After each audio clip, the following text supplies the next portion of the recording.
책에 대한 리뷰는 다시 할 거예요. 이거는 그냥 첫 느낀 소감을 잠깐 여쭤봤던 거고, 제가 그 지난번에 우리가 그 이제 카톡방에서 연금에 대해서 잠깐 이야기를 했던 적이 있었어요. 그때 국민연금에 대해서도 우리가 좀 제대로 알아야 되고, 그때 선부님 같은 경우는 그 공무원이시다 보니까 공무원 연금이나 이런 부분들에 대해서 좀 더 알아야 될 것 같아서 그때 정보를 이렇게 쭉 올려주시고 하셨는데, 실제로 저는 이제 국민연금을 꽤 오랫동안 직장에서 들었죠. 국민연금을 거의 20년 정도 납입한 것 같아요. 근데 그렇게 납입했을 때도 사실 그때 그 급여에서 국민연금 나가는 돈은 꽤 목돈이거든요. 대부분의 세금 나가는 돈의 3분의 2는 국민연금 나가니까 너무 늘 아깝다라는 생각을 했었는데, 제가 이제 퇴직을 하고 퇴사를 한 다음에 이제 그렇게 연금에서 너 이제 앞으로 예상 수령이 얼마야라고 이제 종이가 날라오잖아요. 이제 그때 봤을 때 제가 퇴직하고 나서 얼마 안 됐을 때 100만 원이 조금 안 됐었나? 100만 원 언저리까지 갔었던 기억이 있는 것 같아요. 그래서 왜 그렇게 많이 냈는데 이거밖에 못 받아? 라고 생각을 했는데 지금 이제 좀 시간이 지나고 조금씩 이렇게 보니까 그때 그렇게 돈을 그래도 열심히 넣었던 것들이 큰 이제 시드가 되는구나라는 걸 이제 좀 약간 느끼게 된 것 같아요. 그래서 이번에 연금에 대한 부분들을 좀 보고 싶었다라고 생각이 들었던 거는 저희가 이제 그 토니 로빈스의 머니라든지 아니면 그 전에 이제 큐레이션 강의 때 그 진행됐던 책들을 보면 거기에서 이제 빠지지 않는 것 중에 하나가 퇴직의 연금이었거든요. 근데 나라마다 이거 운영되는 과정들이 다르기 때문에. 근데 그때도 그랬고 이제 다른 투자 책들을 보면은 연금은 기본으로 깔고 있어요. 연금은 기본으로 깔고 그 다음에 너가 자산을 불리기 위해서는 투자를 적극적으로 해야 돼라고 있었는데 우리가 이제 그동안 투자에 대한 책들을 많이 봤었는데 진짜 그런 저자들이 얘기하는 깔고 가야 되는 돈, 연금에 대해서는 사실 우리가 그렇게 좀 되게 무관심했지 않았나라는 생각도 좀 들었고, 궁금하시다라고 적극적으로 얘기해 주신 현영님 때문에 이번에 연금 체계를 제가 추천을 했는데, 생각보다 이 연금이 되게 어떻게 보면 되게 쉽고 간단한 건데, 이 용어 자체가 어렵다 보니까 이걸 되게 어렵게 느끼고 있지 않나라는 생각을 좀 하게 되더라고요. 그리고 아직 뒤에 보면 설명이 나오겠지만, 이 저자분이 너무 이게 앞에서는 초보자라고 하죠. 초보자들을 위한 책이 아니에요. 이거는 거의 어느 정도 용어 다 익히고 너가 지금 네 퇴직금이 어떻게 쓰이고 있어라는 걸 좀 제대로 아는 사람들한테는 유용한 책인 것 같은데 진짜 우리처럼 이렇게 실질적으로 자영업을 하시든 아니면은 남편이 직장을 다니고 아니 남편이 이제 개인 사업을 하시든 이런 분들이 이제 주로 있다 보니까 이거를 퇴직금이라는 개념 자체도 우리가 생소하기도 한데 거기에다가 이제 연금에 대한 것들 개인연금 정도는 뭐 이런 거 누가 추천해서 들지 내가 찾아가서 저 연금 들어야 되겠어요 하는 경우 잘 없잖아요. 그래서 이번에 좀 제대로 알고 우리가 연금은 어쨌든 간에 우리의 노후를 준비하는 투자의 개념으로 또 하나를 가져가야 되는 부분이 있어서 오늘 이 책을 추천했는데, 100세 시대의 노후 생활의 연금 투자는 뭐 필수라고들 이야기를 하는데, 아까 선생님 잠깐 얘기해 주셨던 것처럼, 연금을 특히 이제 내가 직접 돈을 벌거나 직장에서 있는 사람들 사실 이게 급여에서 이렇게 자동으로 빠지기 때문에 국민연금에 대한 개념이 사실 크게 많이 없긴 한데, 혹시 현영님이나 혜진님은 지금 소득이 이제 어차피 잡히지 않고 있는데, 혹시 국민연금 넣고 있으세요? 안 넣으시죠? 혜진님은 안 넣으시죠? 근데 혜진님은 직장 생활을 했었기 때문에 넣었던 경험이 있고 지금 중단된 네네. 상태잖아요.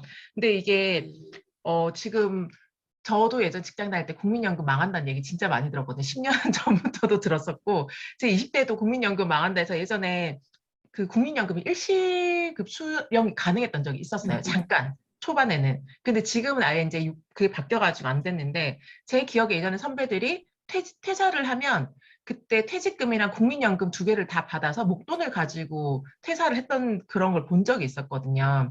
근데 지금은 이제는 65세 이후로 이제 노령때 이후로 받을 수 있게끔 변경이 됐는데, 여기 책에도 잠깐 나오고 아마 목요일 날 우리가 읽을 때 그 부분이 좀 더 명확하게 나오는데 주부들도 이제 넣을 수가 있어요. 직장을 다니지 않더라도 국민연금을 넣을 수 있는데 최소 10년 정도의 납입만 하면 그 이후로 내가 노후가 됐을 때 이걸 수령할 수 있는 기준이 충족이 되기 때문에 받을 수가 있거든요. 그래서 저도 어제 아는 이제 나이 이제 50이 된 50을 바라보는 언니를 만났는데 그 언니도 직장에서 넣다가 이걸 끊었다가 안 넣고 있다가 전업주부인데 몇 달 전부터 다시 넣기 시작했다고 하더라고요. 그래서 납입 금액도 내가 설정을 할 수 있다고 하더라고요. 그래서 그 언니도 이제 넣을 수 있는 기간이 그렇게 많지 않아요. 길어봐야 10년을 넣는 건데 10년을 넣고 본인이 이제 못 넣었던 앞에 기간들 있잖아요. 그러면 추가 납입 더 기간 늘릴 수가 있어가지고 돈을 받기 전까지는 최대한 넣을 거라고 얘기를 하더라고요. 근데 거기는 자녀가 없고 이제 남편이랑 둘이서 살고 있지만 그래도 노후에 남편도 직장이 없고 그러면은 이제 내가 살아가야 되는 그거를 이제 국민연금으로 이제 기반을 마련하는 건데 서린님 어차피 지금 소득 신고가 되고 있기 때문에 연금은 계속 내고 계시잖아요. 국민연금 내고 계시죠? 예, 예. 이게 자영업자나 이렇게 개인 기업 1인 개인 사업자들은 내가 그 100%다 내는 것 때문에 늘 속이 약간 쓰려요. 뭔가 되게 많이 나가는 것 같아가지고. 맞죠? 근데 이제 조금 마음을 이제 다르게 먹기로 했어요. 이게 한 달 몇십만 원이 이게 세금처럼 나가니까 늘 통장에서 제일 큰 금액은 국민연금이거든요. 근데 이제 그게 어쨌든 간에 나의 미래를 준비한 노후 자산이다라는 개념으로 좀 생각을 해보고 그러면서 제가 이제 여기서 말하는 소득 대체율을 계산을 한번 해봤어요. 내가 지금 벌고 있는 돈 대비 내가 은퇴했을 때 어느 정도의 자본을 이제 준비를 할 수 있을까에 대한 것들을 계산을 해봤는데 여기 이제 가정 전업주부로 계시는 분들은 남편의 급여 기준으로 한번 이거 꼭 계산을 해보셔야 될 것 같아요. 그래서 우리가 이제 남편이 퇴직을 하고 나면 앞으로 우리가 얼마를 가지고 살아야 될 것인지에 대해서도 계산을 해야 되고 그러려면은 지금 이제 우리가 앞으로 그럼 얼마를 지금 더 저금을 해야 되고 뭐 연금을 넣어야 되고 뭐 이런 것들에 대한 계산이 좀 더 구체화될 수 있을 것 같더라고요. 그래서 저도 이제 노후 적정 생활비가 여기서 이제 월 300만 원이라고 이제 평균을 얘기해 줬잖아요. 300만 원이 되려면 나는 지금 어느 정도로 준비되어 있을까로 생각했을 때 제가 이제 연금이 한 110만 원 정도로 추정이 되고 있고 이제 남자친구도 이제 저보다 이제 직장 생활을 그렇게 오래 하지 않았으니까 그 친구는 한 50만 원이라 가정하면 한 150만 원 정도는 이제 국민연금으로 되면은 나머지 150만 원을 무엇으로 채울 것인가에 대한 거를 좀 얘기를 해야 되는데 아까 이제 서린님 말씀하셨던 것처럼 나는 목소리가 살아있는 한은 계속 일을 할 거예요라고 얘기를 했지만 저는 이제 목소리도 어떻게 보면 투자의 개념이라 생각을 하거든요.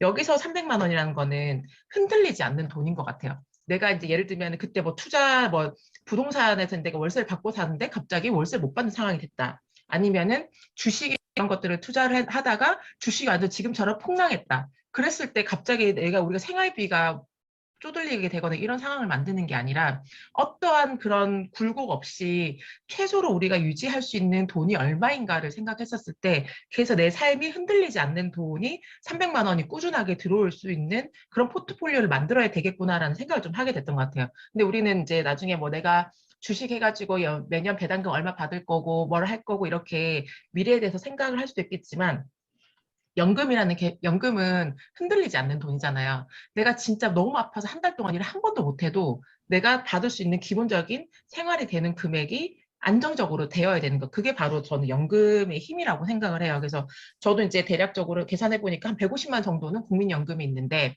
그러면은 이제 남자친구가 개인연금 제가 든 걸로 알고 있거든요. 꽤 오랫동안. 그래서 그럼 그 개인연금이 도대체 얼마가 있을까가 이제 궁금한 건 거죠. 그래서 연금이 너무 많이 연금을 한 달에 한 5, 60만 원 내는 것 같아서 너무 되게 많다라고 생각을 했는데 좀 생각을 바꿨어요. 그래도 한 10년 가까이 넣었으니까 이제는 납입 기간이 얼마 안 남았을 것 같다라는 생각이 들더라고요. 그래서 최대한 그 금액을 유지해서 넣고 그래서 나중에 이제 우리가 부족한 150만 원을 채울 수 있는 방법을 구축을 해야 되겠구나라는 생각을 했던 것 같아요.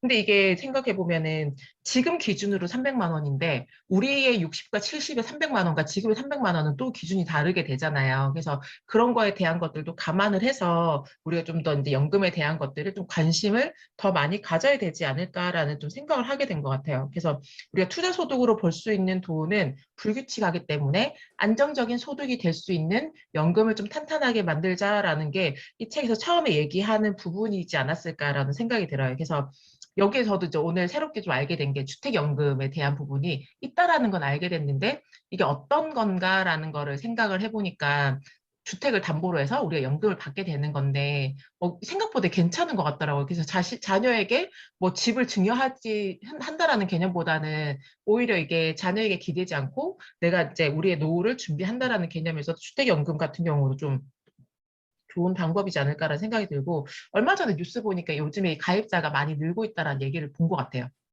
이제 나이가 드신 분들은 이제 실질적인 노동 활동을 하실 수가 없으니까 그래서 연금을 통해서 이제 대체해서 이제 받아가시는 분들이 있고 그리고 또 이제 그 감가상각 해가지고 돈이 이제 우리가 뭐지? 받았던 돈이 얼마 안 되면 남아있는 금액도 자녀한테 증여가 되는 부분이 있어서 이런 것도 좀 괜찮지 않을까라는 좀 생각이 드는 것 같아요. 그래서 이런 거는 좀 빨리 해야 되는 것 같아요. 나중에 또 이게 그런 거 있잖아요. 너무 많은 사람들이 받거나 아니면은 노령 인구들이 계속 늘어나면은 어쨌든 간에 이런 것도 혜택들도 계속 줄어나갈 수가 있을 것 같다라는 생각도 좀 들었던 것 같아요. 그래서 여기에서 마지막 장에 노후연금에 대해서 좀 얘기했던 것 중에 국민연금 가입 기간 늘리는 것. 이게 이제 첫 번째 팁으로 얘기를 해줬던 거고, 두 번째는 퇴직급여를 연금으로 인출해야 되는 거. 저는 이걸 못했어요. 퇴직급여는 퇴직할 때 당연히 받는 돈이라고 생각해서 일시납으로 받고 저는 여기서 하지 말라는 거 다 했거든요. 중간에 중도 인출을 한번 했었어요. 왜냐하면 예전에 퇴직금이 이제 회사에서 줄 때 이제 이렇게 연금 제도로 바뀌면서 한번 너 중간 정산 할래 안 할래라고 했는데 그때 제가 아는 직원들 한 90%다 했어요. 일단 다 받고 이게 왜냐면 연금에 대한 개념이 아무도 없었으니까. 근데 그때 누군가는 연금에 대해서 좀 제대로 알고 있는 사람들은 그대로 두지 않았을까라는 생각이 좀 들었거든요. 근데 그거 받고 저번에 이제 퇴사할 때 또 받고 이렇게 해서 저는 퇴직연금이 아예 없어요. 그러다 보니까 이제 이 퇴직연금의 부족한 부분은 이제 개인연금으로 채워야 되는 게 이제 어쩔 수 없는 상황이 된 건 거죠. 그 다음에 이제 여기서 보면은 55세 이후로는 주택연금을 통해서 노후 자금 마련하는 것. 그 다음에 이제 연금 인출 계획하는 것. 연금을 이제 내가 넣고 나서 인출할 때 어떤 방식으로 할 건지에 대한 것들도 여기서 잘 설명이 좀 앞으로는 되어 있지 않을까 생각이 좀 드는데, 우리가 보통 적금 넣어서 이제 목돈 마련을 하는데, 이게 장기 적금 같은 경우는 오히려 연금을 활용하는 게 더 유리하다라고 여기서도 얘기를 하고 있잖아요. 세제 혜택도 받고, 그리고 이제 나중에 이제 이거를 중도 인출하지 않고 좀 늦게 받을수록 여기는 또 뭐 이율이나 아니면은 그런 세제 혜택들이 좀 있어서 이런 부분들을 우리가 조금 알고 은행에 가서 뭐 연금을 넣는다거나 그렇게 할 때는 그전에는 이제 그렇게 추천해서 보통 많이 넣었잖아요. 근데 내가 필요에 의해서 하게 되면은 그 사람들도 좀 더 제대로 잘 설명을 해줄 수 있지 않을까라는 생각을 좀 하게 됐던 것 같아요. 그래서 첫 번째 장에서는 노후 대비에는 연금이 어떤 것들이 필요한지에 대해서 같이 이야기를 나눴던 것 같은데, 저는 오늘 읽으면서 인상 깊었던 것보다 과거에 후회가 더 많이 있었던 것 같아요. 왜 퇴직금을 그렇게 중간 정산을 했었고, 왜 다 받았었고, 그때 사실 중간 정산 굳이 안 해도 됐었거든요. 직장 생활 계속 다니고 있었었고, 그리고 이제 어쨌든 얘는 퇴직금이라는 것 자체는 내가 퇴사하는 기점의 연봉을 보고, 월급을 보고 하기 때문에 그때 받으면 훨씬 더 높은 금액으로 받을 수 있는데, 왜 쓸데없이 이런 걸 해가지고, 그때 철없을 때 목돈 받아가지고 내가 그걸 명품백 산 것도 생각해보면 그것도 그냥 흐지부지 썼던 것 같아요. 그래서 그런 계획적이지 못했던 소비도 있었고, 제가 보니까 저도 그때 귀가 얇아서 은행에서 와가지고 이렇게 연금 넣어라 했던 거, 연금 넣었다 뺐다 이것도 되게 많이 했었던 것 같고, IRP 계좌도 전 만들었던 기억이 있는 것 같아요. 그러니까 그런 것들을 한 번씩은 경험을 해봤는데 이게 너무 지식이 없다. 그러니까 친구가 이거 들어라 해서 저 들었거든요. 그러니까 CRM 통장도 만들고 이거 통장에 돈만 넣어도 이자가 생겨 이래가지고 아무 생각 없이 그냥 만들었어요.